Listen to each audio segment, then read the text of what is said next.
Can the price of gold go up 4x? The petrodollar system is an economic and geopolitical mechanism established between 1971 and 1973 after the US ended the dollar's peg to gold, tying it instead to oil. The US made agreements with key oil-producing countries to sell their oil exclusively in US dollars.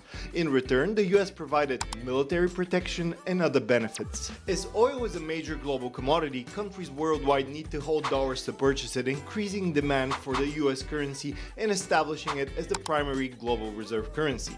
Oil exporting countries invest their dollar surpluses in US Treasury bonds, supporting US financing and keeping interest rates on its debt low.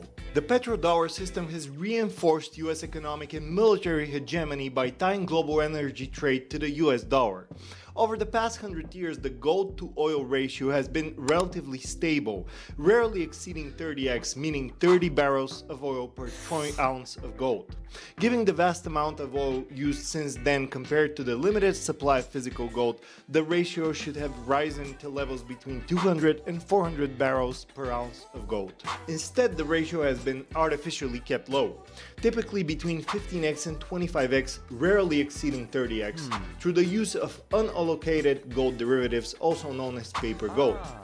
Financial institutions, particularly in hubs like London, issue paper gold such as futures, options, ETFs and others that represent gold but are not backed by an equivalent amount of physical gold. Most paper gold contracts are settled in fiat currency rather than physical gold, allowing the system to generate large amounts of paper gold that exceed the actual supply of physical gold, creating a market surplus and downward pressure on the price. Keeping the ratio below 30 barrels per ounce was in the US interest, as high ratio, for example 400x, would make gold a competitor to US Treasury bonds as a global reserve asset, weakening US financial and military dominance within the petrodollar system. However, recent geopolitical events such as military conflicts, the freezing of